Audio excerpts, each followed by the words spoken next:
ओम त्र्यंबकं यजामहे सुगंधिनं पुष्टिवर्धनम् उर्वारुकमिव बन्धनान् मृत्योर्मुक्षीयमामृता। स्वागत है आप सभी का मेरे Hariom Sharma money tips YouTube channel पर। आज मैं आपको महाशिवरात्रि के बारे में जानकारी दूंगा। सावन शिवरात्रि का व्रत कब का रहने वाला है, सावन शिवरात्रि का महत्व क्या है, पूजा विधि क्या है, पूरी जानकारी आपको इस वीडियो के माध्यम से प्राप्त होगी।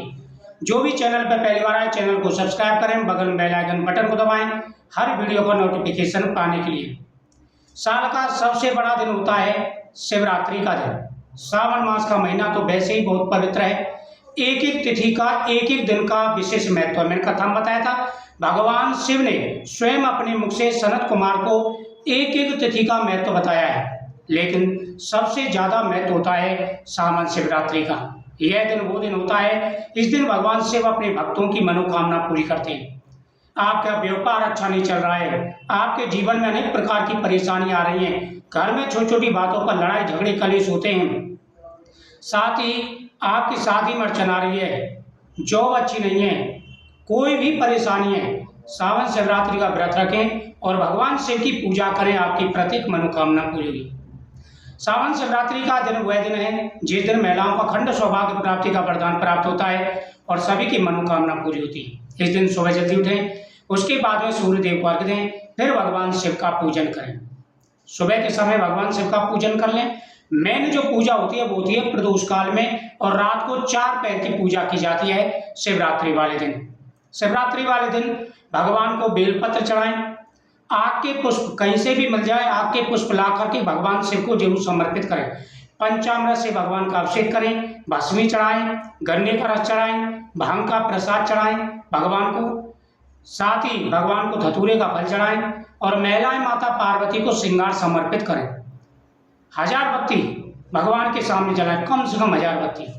वैसे तो जो रुद्री व्रत होता है, रुद्री व्रत जिसके भगवान स्वयं भगवान ने बताया है 1 लाख बत्तियों का महत्व होता है, लेकिन आप 1000 बत्ती जला दें, उससे भी आपकी मनोकामना पूरी होगी। रुद्र बत्ती का मतलब है सावन के पूरे महीने कम से कम 11 बत्ती भगवान के सामने जरूर जलाएं, इससे आपकी मनोकामना पूरी होगी।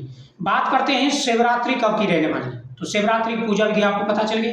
भगवान का पहले पंचामृत से अभिषेक करना है, फिर गंगा जल से, फिर सादा जल से, फिर भस्मी चढ़ाएं चंदन मिक्स करके, फिर बेलपत्र चढ़ाएं, फिर चावल और तिल चढ़ाएं भगवान को, फिर जनेऊ चढ़ाएं, पुष्प चढ़ाएं और भगवान को आप धतूरे का फल, भांग का प्रसाद, गन्ने का रस, अनेक प्रकार की चीज़ें जो भगवान शिव को प्रिय हैं, 16 चीज़ें कम से कम भगवान को समर्पित करें। और जो चीज़ आपके पास है, जो चीज़ आपके पास मौजूद है, वही भगवान को समर्पित कर दें। भगवान तो एक पुष्प से भी प्रसन्न हो जाते हैं।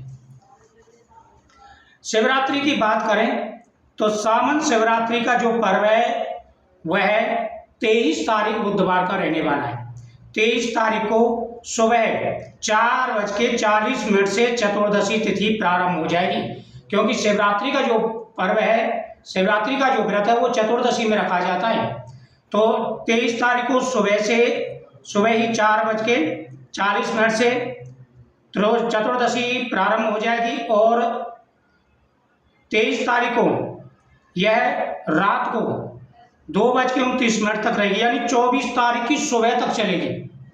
2:29 तक चतुर्दशी चलेगी और उसके बाद में फिर 24 तारीख को हरियाली अमावस्या रहेगी। तो 23 तारीख का महाशिवरात्रि का पर्व रहेगा। महाशिवरात्रि का जो पर्व है ये बहुत बड़ा पर्व है। अगर इस दिन आप भगवान शिव की पूजा करते हैं तो आपकी प्रत्येक मनोकामना पूरी होगी। और साथ ही यहाँ पर पंचांग में साफ साफ दिया गया है कि 23 तारीख को ही सावन शिवरात्रि का यह पर्व मनाया जाएगा। और जो पूजा विधि मैंने आपको बताई है उसी प्रकार से आपको पूजन करना है। और यहाँ पर भी ये देखो, यहाँ पर भी आपको दिया गया है, ये देखिए पंचांग के हिसाब से यहाँ पर आप देख सकते हैं 23 तारीख का उजागर लिखा हुआ है, 23 जुलाई का यह पर्व रहेगा। दिवाकर पंचांग के हिसाब से दिया गया है। तो शिवरात्रि का जो महत्व रहेगा पूजा का वह 23 तारीख को रहेगा। कुर्यात् नक्ति व्रतम योगिनम श्रावणो नियतो नरः रुद्राभिषेकम कुर्वीतम मास मात्रम दिने दिने। तो यहाँ पर बड़ा महत्व दिया गया है शिवरात्रि का विशेष रूप से। तो 23 तारीख को आप भगवान शिव का अभिषेक करें, आपकी प्रत्येक मनोकामना पूरी होगी। तो पंचांग में मैंने अच्छी तरह से देख लिया है, 23 तारीख का ये पर्व रहेगा। तो 23 तारीख को आप भगवान शिव की पूजा करें, भगवान आपकी हर मनोकामना पूरी करेंगे। तो मुझे उम्मीद है आपको ये जानकारी अच्छी लगी होगी। साथ ही इस दिन महिलाएं माता पार्वती को श्रृंगार जरूर समर्पित करें और उस श्रृंगार में से 2-3 चीजें जरूर लेकर के आए। सिंदूर है, चूड़ी है, बिंदी है, उनका प्रयोग आप जरूर करें, आपकी मनोकामना अवश्य पूरी होगी। अगर आपको कोई जानकारी चाहिए तो कमेंट जरूर करें। ओम नमः शिवाय।